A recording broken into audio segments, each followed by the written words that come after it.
gente.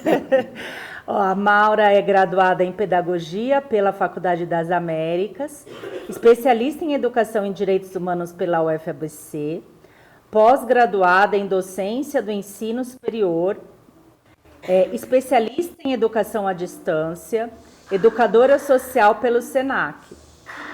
Curso em várias extensões, tendo como destaque o Africanidade. Então, ela já esteve sentada aí como vocês, né? Possui experiência docente há mais de uma década, atuando no ensino fundamental, na educação de jovens e adultos e na educação infantil no estado de São Paulo. Realiza palestras sobre processos de alfabetização e trabalhos voluntários em lar de idosos e hospitais. Como eu disse, né, compõe como pesquisadora a linha de pesquisa Africanidades, Mulheres e Educação Antirracista do Grupo de Pesquisa Educação em Direitos Humanos. Então, com a palavra, Maura, professora Maura. Isso. Bom dia. Bom dia a todos, todas e todes. É uma baita responsabilidade, depois da fala da professora Ana, que eu tenho como minha mestra, né? E eu gostaria de iniciar essa aula não como uma aula, e sim como um bate-papo. Eu acho que aqui nós teremos uma troca, né? E eu vim contribuir um pouquinho com isso. E para iniciar esse momento, eu gostaria de falar um pouquinho de mim, porque eu acho que fica mais fácil vocês compreenderem a minha fala no decorrer e porque a minha escolha de estar nesse movimento, o Africanidades, essa minha paixão. Eu venho de uma família negra, pai negro, mãe negra, mas com aquela mentalidade, o homem fala, a mulher obedece. Então, meu pai era aquele, né, líder mesmo familiar. E eu nasci com uma doença que antigamente era muito mal vista. Eu desmaiava e então não tinha amigos. Os amigos eram os familiares, né? Familiares que eu digo irmãos, que eu venho de uma família de 5 irmãs. E mediante essa minha epilepsia, meu pai me colocou numa escola particular,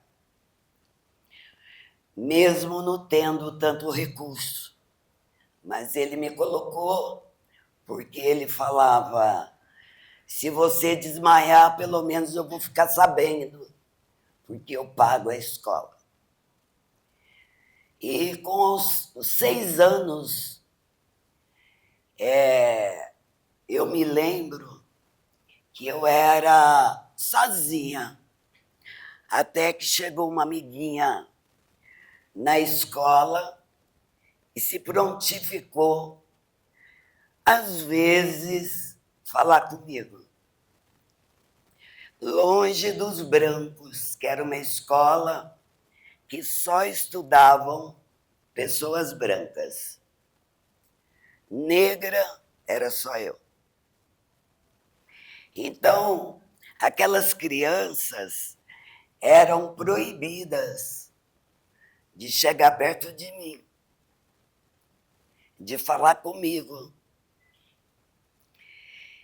E eu, com 6 anos, eu não entendia. Aí eu pensava, Será que é porque todo mundo é branco e eu sou preta? Será que eu sou muito feia? Imagina, uma criança de 6 anos passando por isso.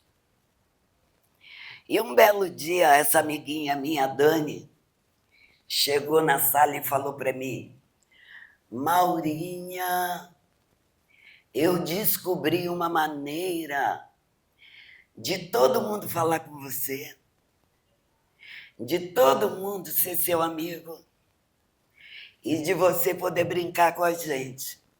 Eu falei: fala, Dani, fala que eu faço. Aí ela falou: na minha casa, o fogão estava pretinho como você. A empregada jogou Cândida e ficou branco. Toma Cândida que você vai ficar como eu. E eu, na minha inocência de criança, cheguei em casa, tomei mais de meio litro de Cândida. Foram 3 meses internada. Eu fiz 6 cirurgias nas minhas cordas vocais e eu não me lembro, eu não me recordo de ter tido um dia uma voz aguda.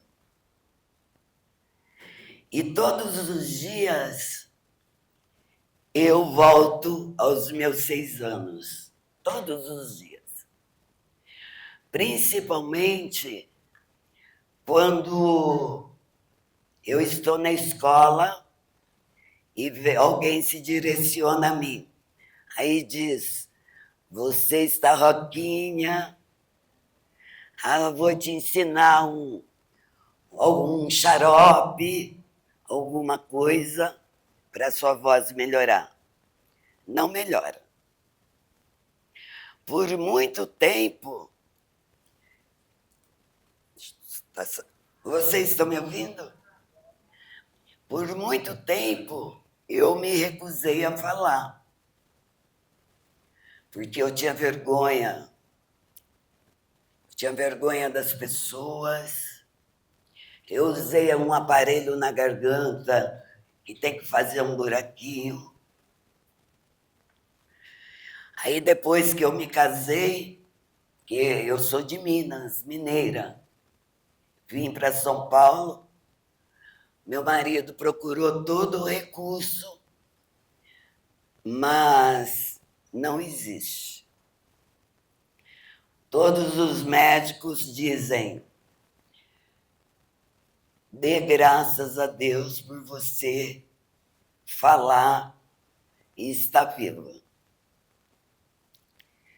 Então, mediante isso, eu sempre procurei buscar minhas raízes.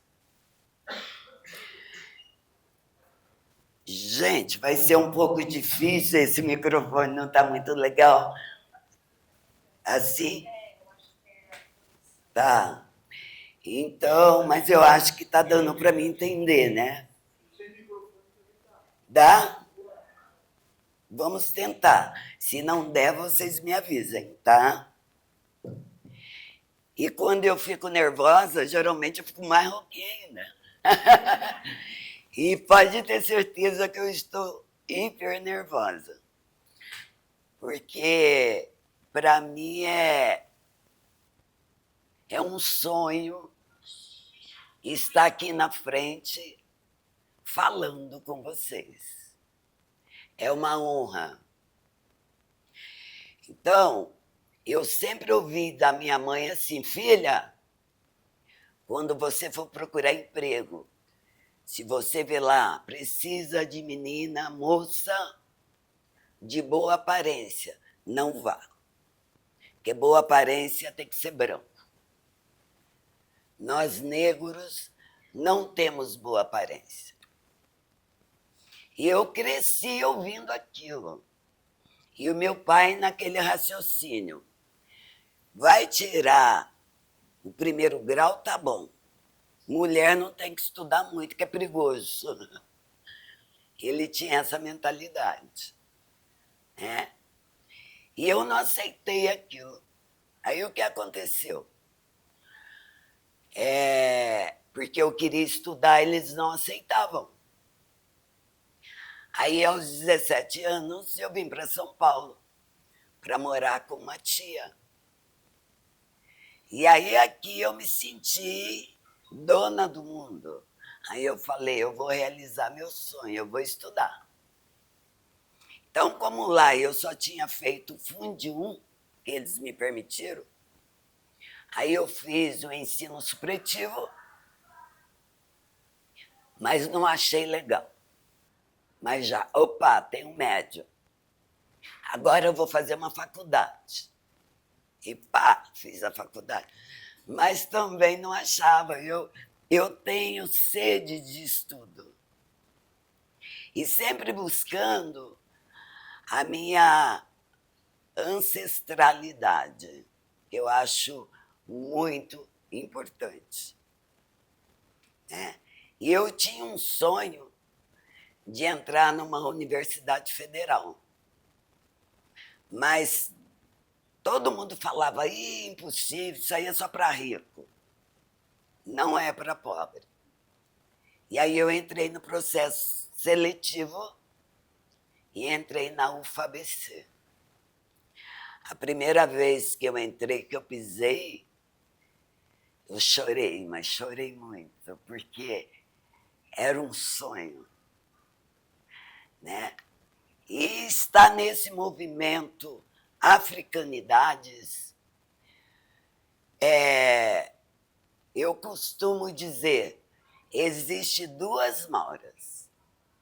A Maura antes do Africanidades, a Maura antes do curso de Direitos Humanos e a Maura atual. Porque antes eu tinha estudo, né? Quer dizer, entre aspas, tinha uma faculdade, mas eu andava de cabeça baixa. Porque lá no fundo eu me sentia inferior. Isso aí é uma coisa, a inferioridade não é as pessoas que colocam em você. Ela está aqui dentro. Então, se você acredita que você é inferior, você é inferior. E os direitos humanos me apresentou os meus direitos, que até então eu, uma pedagoga, não conhecia. Né? E conheci as leis. Isso aí foi uma coisa maravilhosa. E eu pulei uma etapa muito importante.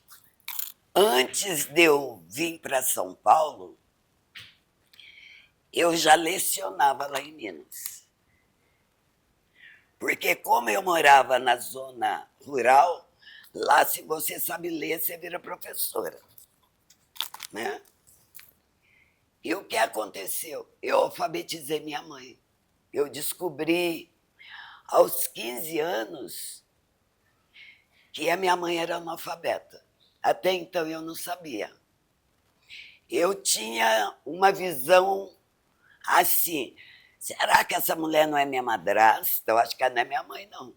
Porque eu ia na escola, eu me destacava, eu dava a mão para a professora, que é sonho de todo mundo, porque eu era menor.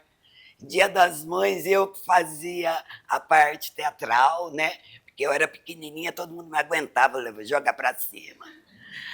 Hoje ninguém se atreve. Mas a minha mãe nunca havia ido na escola. E eu fazia os trabalhinhos, ela falava, levava para ela falava, ó, o que eu faço com o papel? Lixo. Aí eu achava ela muito má. Eu não entendia, porque eu via a mãe das minhas colegas todas vibrando com os filhos, e a minha nunca havia feito isso. Aí eu me tornei aquela adolescente meio revoltada, aquela pré-adolescente. Aí a minha mãe me sentou e falou para mim, filha, sabe por que eu nunca fui na sua escola? Porque eu tinha medo de fazer você passar vergonha. Porque eu não sei ler. Nos abraçamos, choramos, pedi 1000 perdões a ela e falei, vou virar professora e vou te ensinar a ler. E aí foi, a minha escolha foi feita nesse momento. Então eu, sem a pedagogia, que antes da pedagogia eu tinha um magistério, eu já me considerava professora. Porque eu acredito que o professor, essa escolha é feita na alma, não no certificado. Então eu fui marcada, você vai ser uma professora. E eu amo o que eu faço. E nesse decorrer, iniciando a minha fala, a nosso bate-papo, eu iniciei um trabalho com a EJA por 6 anos no SESI. Porque após eu ter alfabetizado a minha mãe, eu comecei a me sentir, né? Porque a minha mãe falava, eu era cega e você me deu a visão.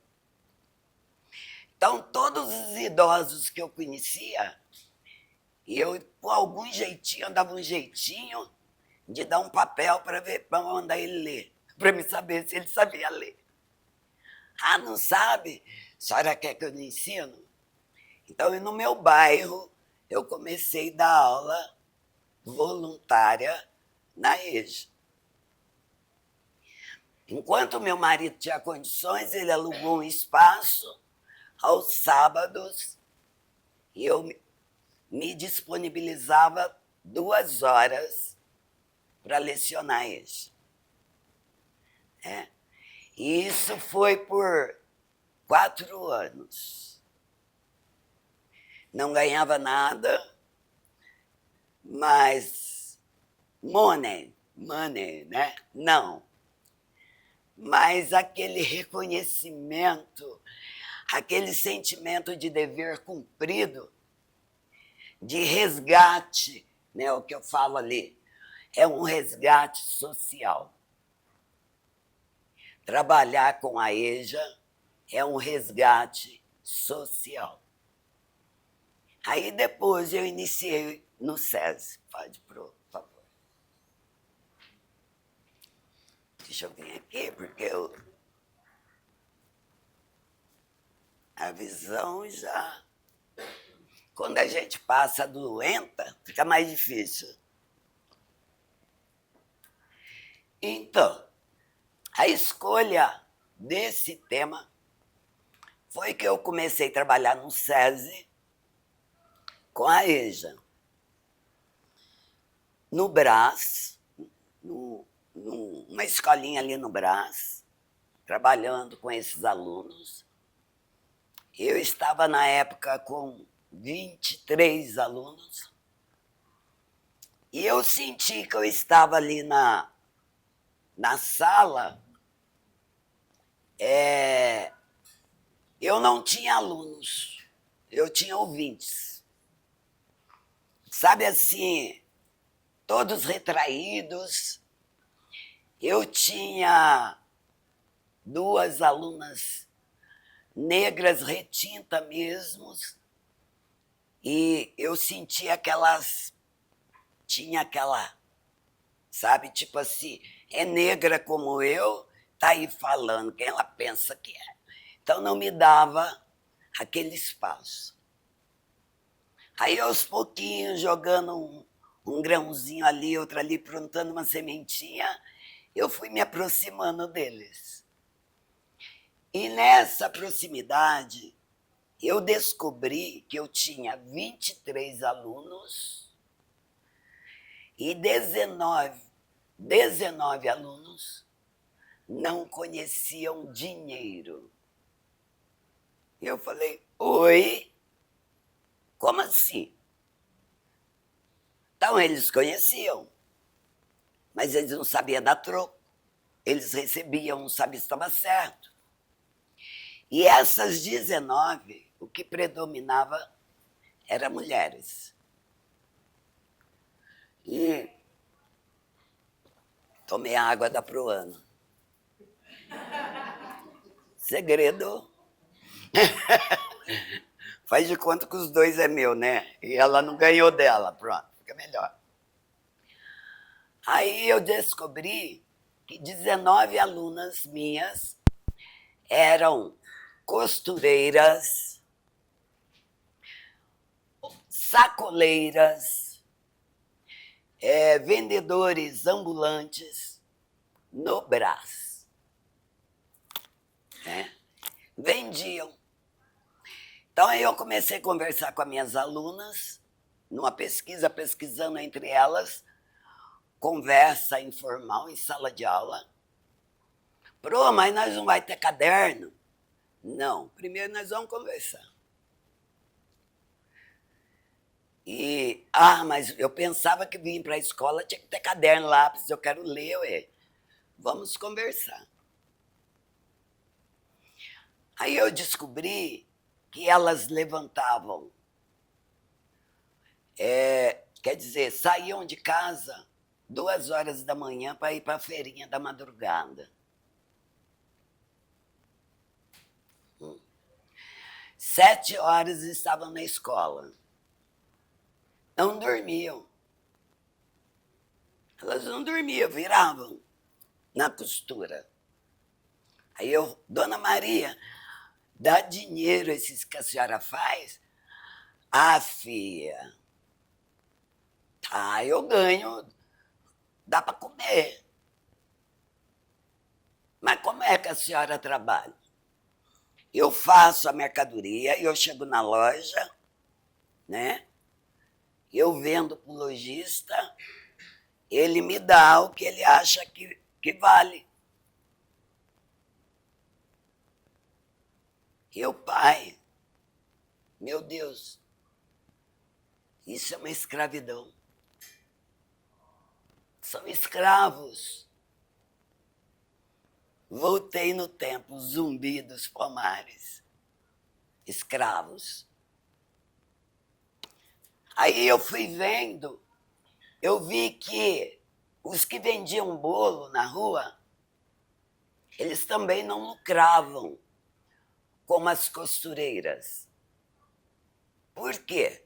Porque eles compravam aquele bolo de um fornecedor. Aí depois eles iam vender pedaços. E eles vendiam aquele pedaço, como eles não entendiam de dinheiro, eles pagavam 10 no bolo, vendiam às vezes por 50 centavos, pedaço. R$1. Falei, ui. Aí eu falei, tá bom, gente. Então a nossa aula vai começar com uma lista. Lista de compras. Porque a diferença da EJA com a educação infantil e com o Funde 1 é que para você ensiná-los, você tem que vivenciar o mundo deles. Se você não entrar naquele mundo, você não consegue passar nada. Ai, Pro, mas fazer lista, eu quero escrever carta. Você vai escrever. Mas assim como a alfabetização, A matemática anda junto. Você necessita da matemática para tudo. Eu não preciso da matemática. Precisa. Eu vou provar para a senhora, dona Ziza, que era minha aluna, o meu xodó, 72 anos.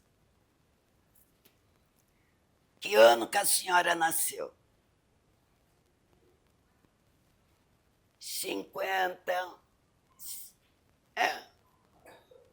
1950. Aí tem números. Tem o 1, tem o 9, tem o 5 e tem o 0. Aí eu ia na lousa e mostrava para eles. Iniciava a minha aula, né, trabalhando no dia a dia deles, vivenciando o mundo deles e também alfabetizando. Que mês que você nasceu? Aí começava, a minha irmã nasceu tal mês. Eu sou depois, aí eu acho que eu nasci em março ou abril. Então vamos contar? Janeiro, fevereiro, 2 meses. Março, 3 meses. Abril.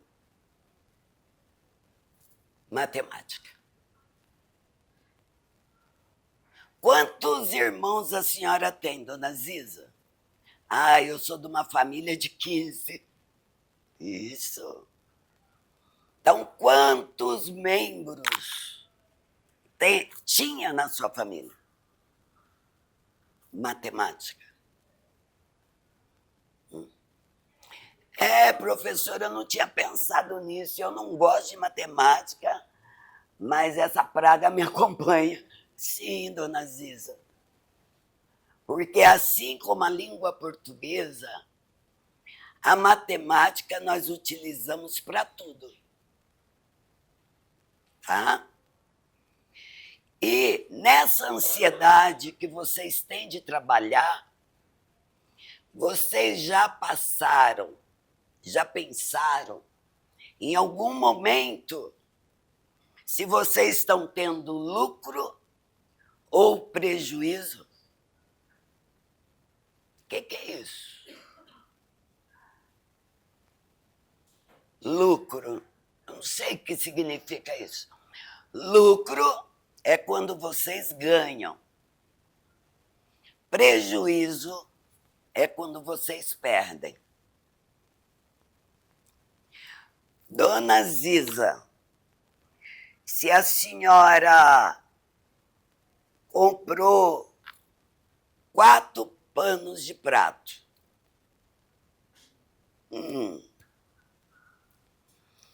e a senhora pagou nesse pano de prato, que era o número que eles conheciam. Eles falavam muito de 50 centavos, R$1, R$10, sabe? Mas valores maiores, não.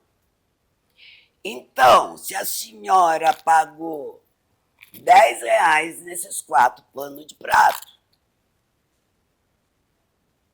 certo? É 10. Aí eu falava, fulano, você comprou 4 panos de prato. Também, você pagou 15.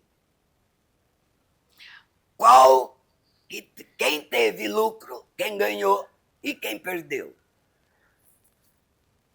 Então, não se utilizava giz, canetão, era fala. E justo quem tem essa fala maravilhosa trabalhava constantemente com a fala. Tinha que ser o concreto. Na EJA, nós trabalhamos o concreto. Eu gosto muito de utilizar Paulo Freire. né? O mestre Paulo Freire. É aquele negócio, é ir debaixo da árvore, é vivenciar o mundo do teu aluno, tá? Porque o seu mundo, para aquele aluno, é uma coisa muito distante, né? Assim como eu pensava. E então você tem que ir para o mundinho dele. Mas para você chegar no mundinho daquele aluno, você tem que conquistar aquele aluno, primeiramente. E você só conquista o aluno se você se permitir ter empatia por aquele ser. Entrar no mundo dele. É? E como eu tenho uma pesquisa que eu fiz na época, que era, eu tinha 2 alunas que eu via que elas faziam um trabalho contrário ali com a turminha. Tipo assim, essa professora não sabe o que está falando. A gente não tem vez não, velho, tá perdendo tempo. Por que você vem aqui? Eu venho para tomar café.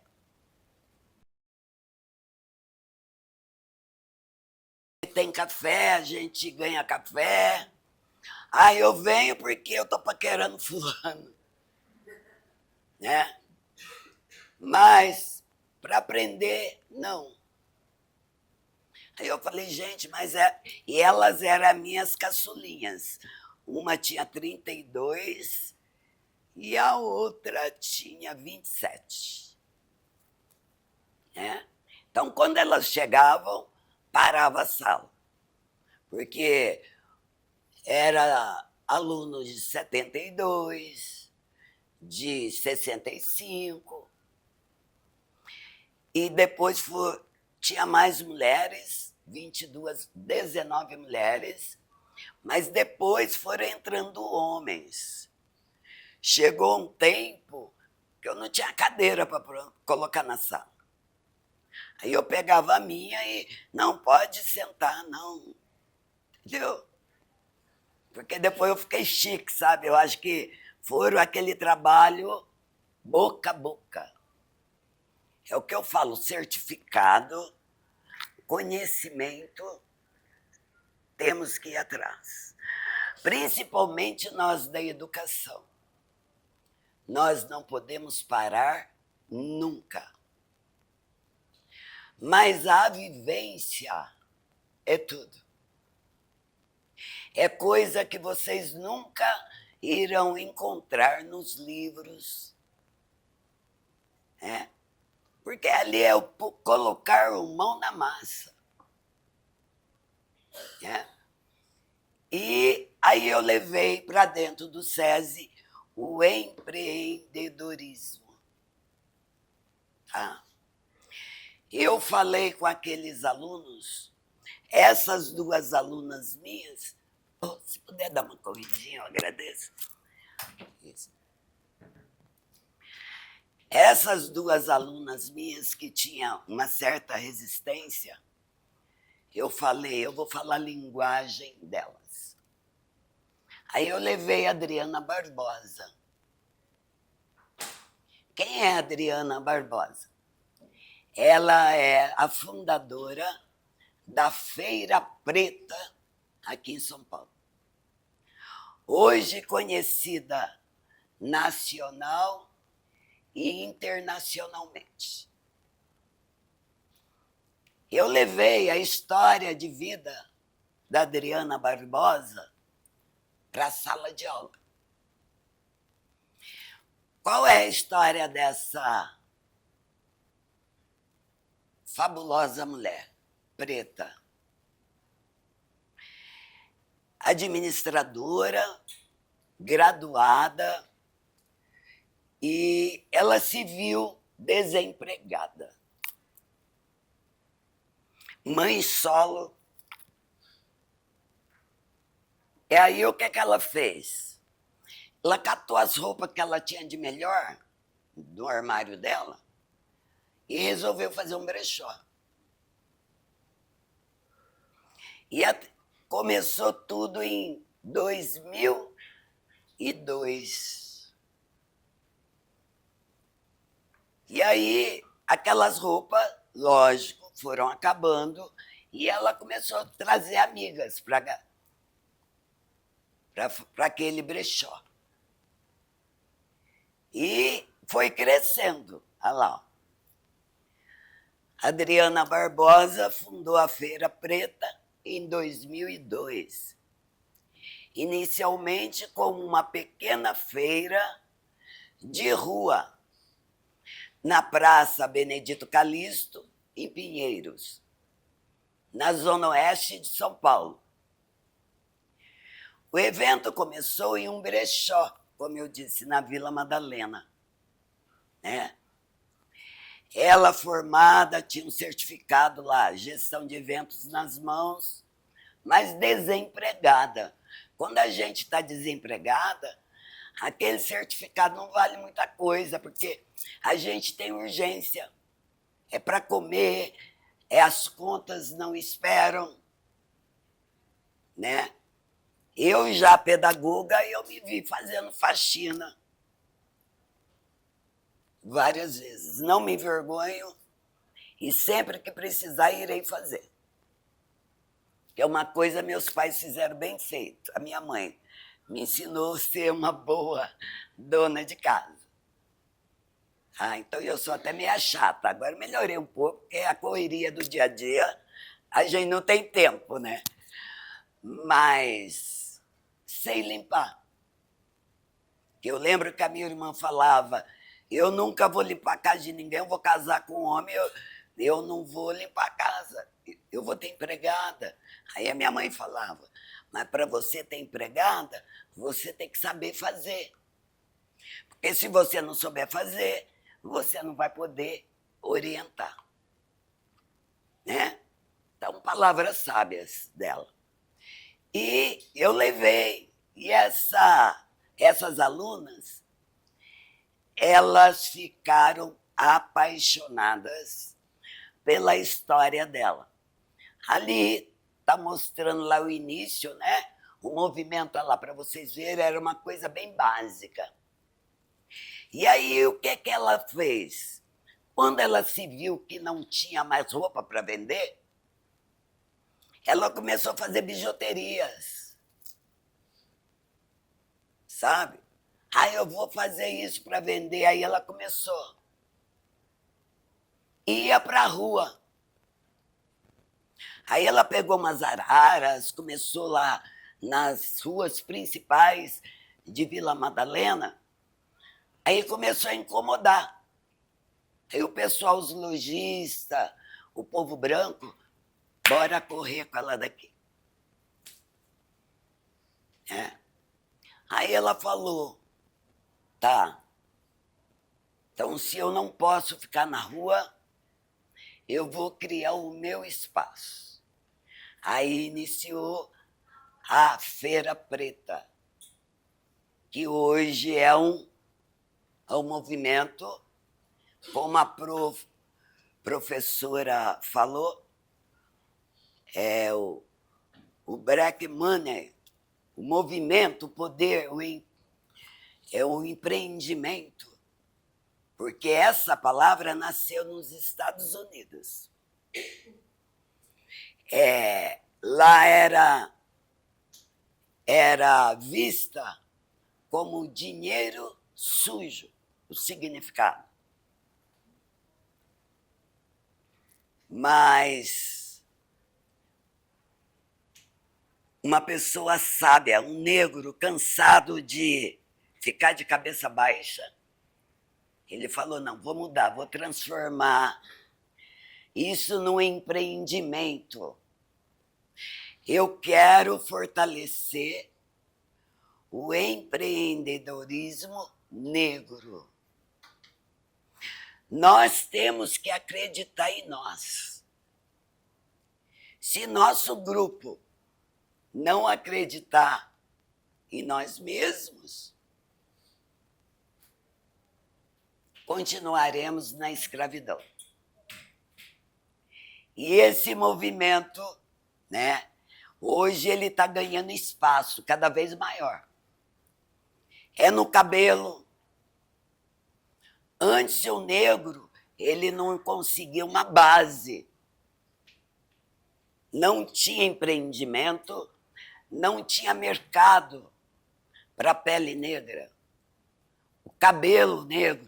Eu lembro quando eu era criança, minha mãe queria alisar meu cabelo, ela pegava uma bênção de um pente de ferro, punha no fogo, não sei se algum negro já usou, punha no fogão, aquilo esquentava, aí ia passando no cabelo, o cabelo ia deitando. Às vezes pegava a orelha da gente, sabe? A orelha ficava toda assim, faltando um pedacinho. A mãe falava assim, sossega, menina, preto não tem dessas coisas não, tem que ser firme. Aí a gente chegava na igreja ou na escola, os coleguinhas falavam, o que aconteceu na tua orelha? Para, viu? Eu te meto a mão na cara, porque a gente já foi, né? Era aquele negócio, agressividade, que aí ninguém chega. Né? Então, esse movimento, esse Black Money, ele está dando esse espaço. Eu aconselho, convido todos vocês a pesquisarem, né, que é uma coisa muito boa.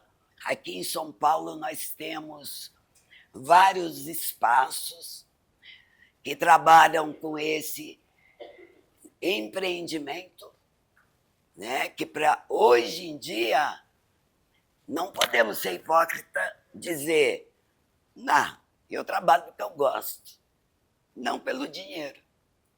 Eu amo meu trabalho, mas eu preciso do dinheiro.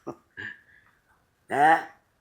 Então, por que não nos unirmos? Olha aí o Africanidades. Nós estamos iniciando nosso movimento, nosso empreendimento, de uma forma humilde, pequena, mas estamos iniciando. Né? E por que não prestigiar esse pequeno empreendimento? Não. É caro aquele livro, minha querida. Temos um escritor aí, ó. É o tio Phil, a galinha de uma perna só. Né? Vamos prestigiá-lo. É um negro, é um empreendedor, é um sonhador, é um irmão. Por que não pegar um livro do Africanidades, do nosso escritor, da nossa escritora, que tem vários livros maravilhosos, né? Que a gente tem que levar isso para nossas crianças. A história, onde está o negro na história? A gente pega um livro de história, está lá a branquitude lá.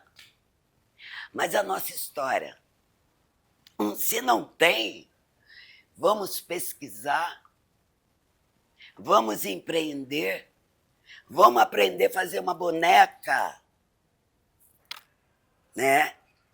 E levar para a sala de aula. Há 20 dias, uma aluna minha negra falou para mim assim, Promaura, se fosse para você escolher ser branca como a Pro Sueli e ser preta do jeito que você é, o que você queria? Eu falei, vou te fazer a mesma pergunta. E você, Tamaíse? Você gosta de ser negra ou queria ser branca? Lógico que eu queria ser branca. É uma criança de 8 anos. Eu falei, mas por que você queria ser branca? Branco é tudo de bom, hein? Tem cabelo bom, a pele diferente. Agora fala, a senhora queria ser branca como a Pro? Falei, não. Mas vem cá, deixa eu contar uma história para vocês. Aí parei a minha aula, fizemos uma roda de conversa. Isso que eu estou fazendo aqui com vocês, eu fiz com as minhas crianças. A gente pensa assim, eles não vão entender, né? Eu olhava nos rostinhos, eu via a lágrima deles descendo. Aí essa Tamaíse, que é uma negrinha linda, que parece, eu falo, vou te roubar da tua mãe. Ela me abraçou e falou assim, aí, isso no primeiro dia de aula, né? Assim que eu digo, dessa conversa. Me abraçou e não falou nada. No outro dia, eu levei para a escola o Pequeno Príncipe Negro. Li. Levei uma Barbie, comprei uma Barbie para minha netinha e levei para a escola. Falei, olha aqui, ó. Olha o privilégio. A gente tem muito que conquistar. Muita coisa. Mas no meu tempo eu nunca iria imaginar que teria uma Barbie negra. Olha o empreendedorismo aí. Né? Aí é o que eu falei do movimento Black Money, né? É uma inovação que tem como objetivo inserir e promover a autonomia da comunidade negra na era digital, em todos os movimentos, feiras, é o empreendedorismo. Tá? Então, por que, ao invés de eu pegar meu livro, colocar ali na prateleira para ser vendido e ficar naquela ansiedade? Ai, quanto você vendeu? Quanto vendeu? Por que não ir para uma feira preta e levar meus livros? Certo? Fazer girar o Black Money é movimentar esse dinheiro. Tá? É valorizar. É como Mandela dizia, é impossível até que façamos, até que colocamos em prática, tiramos aquele sonho do papel. Como eu nunca imaginaria que um dia eu entraria numa universidade federal. Entrar. E hoje eu estou falando para tantos rostinhos, olha, é um privilégio. Mas tá bom para mim? Não. Eu quero mais. Eu quero deixar um legado para minha neta, para minha filha. Na minha família, eu fui a primeira pessoa a ter um curso universitário, que todo mundo achava impossível. Eu era tida como a ovelha negra, né? Hoje, na minha família, nós temos advogados, nós temos engenheiros, nós temos administradores. Minha filha é administradora, né? E outra coisa, tô dentro do horário. Tá. E outra coisa que eu vim ainda para bagunçar mais a família. mulher preta casada com homem branco. Agora pergunta, Pro, mas você que fala tanto da educação antirracista, que luta tanto, por que você não casou com negro? Por que você casou com branco? Porque negro nunca me quis. Eu nunca dei sorte com negro. Eu fui noiva 2 vezes de 2 negros. E as 2 vezes me colocaram um chapéu lindo, maravilhoso na cabeça. E aí? Um belo dia, eu passei no Largo da Aroche, eu vi um escritório lá. Precisa-se de office boy. E vai. Office boy? É. Aí eu entrei. Gostaria de falar com o dono. Lá está escrito que precisa-se de office boy. Tem algum preconceito contra a mulher?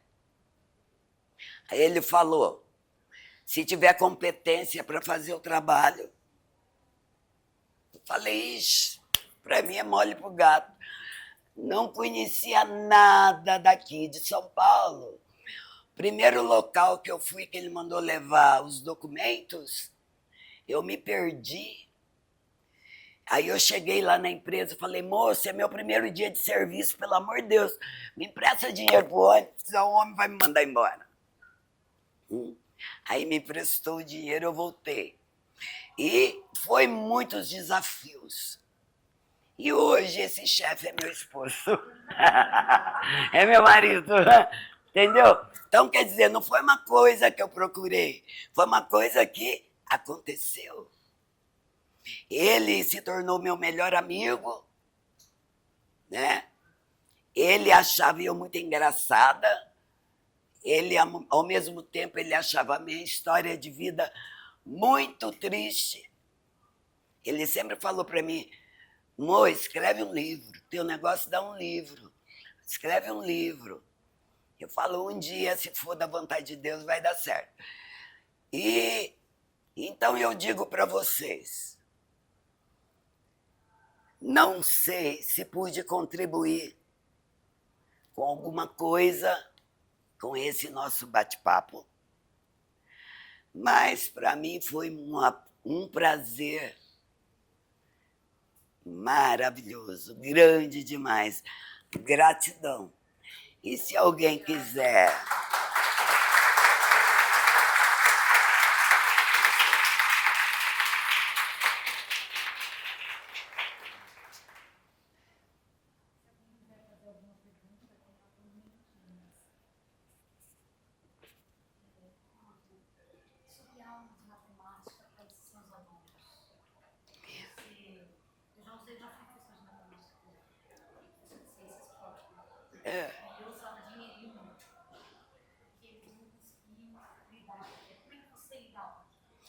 Então, uma ótima pergunta. Quando eu descobri que eles não conheciam dinheiro, a minha saída foi dinheirinho de mentira. Eu levei para a sala de aula, comprei vários, foi jogo de bingo, tá? Então eu trabalhava muito com concreto.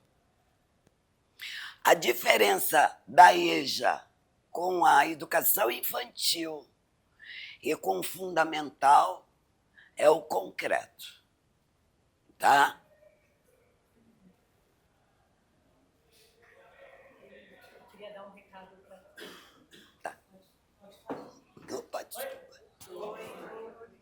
Sou artista aqui em Carlos Quadros, né? E eu estou fazendo a rifa de um quadro que está parado mais ou menos 7 meses. Esse quadro precisa ir embora da faculdade para casa de vocês. A rifa está lá fora, qualquer coisa chegar em mim e perguntar. Tem outros quadrinhos aí também. Qual que é o valor da rifa? A rifa tem cada lado. Agora no intervalo. Tá. Aí eu vou estar lá fora, lá, se quiser chegar em mim, tá? Tem outros quadros também. Quem tiver dinheiro, vamos trocar contato. E a gente bota em contato. E é isso. Obrigado, hein, gente? Obrigada. Tem uma outra pergunta. Alguém levantou a mão para você? Não? Não? Então, Joia, primeiramente eu quero agradecer, porque, para mim, enquanto você falava, você falou várias vezes, citou, né, o termo, a palavra concreto. Eu acredito que esse bate-papo, como você chamou, ele trouxe exatamente isso. Obrigada. Esse concreto, para mim, foi uma inspiração. Obrigada. Eu me vi em muitas das suas falas e eu só tenho a agradecer gratidão por essa Nossa, eu que agradeço eu ouvir acredito isso. que ela não faz diferença só, né, nesse momento para as nossas vidas e na vida de quem se identifica com a sua história, mas dos seus alunos. Então, Obrigada. sorte deles está no seu caminho. Gratidão por esse momento. Gratidão por suas palavras. Eu gostaria de finalizar a minha fala dizendo que, embora eu acredite que eu já venci várias pedrinhas, eu já consegui remover várias pedrinhas na minha caminhada, a gente tem que estar tirando dia a dia. Há pouco tempo, num curso de Direitos Humanos, eu acho, que depois eu até comentei com a professora Ana, ela falou isso aí dava para levar para os jornais. Eu entrei no primeiro dia de aula, com o primeiro aninho. Oi. Eu vou parar. Não é por causa disso, Mauro, é porque eu estava preocupada de levar os seus slides para lá. Você tem algum lugar? Tá. Não. Onde está?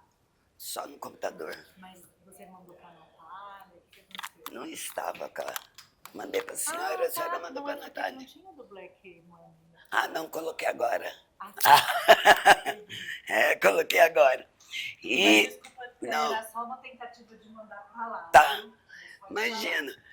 E aí esse aluno, ele era descendente de italiano. E a mãe, filha de italiano. Quando chegou na sala, eu tenho um hábito, primeiro dia de aula, você leva uma balinha, uma coisa para criança, né? Para conquistá-lo, um lápis.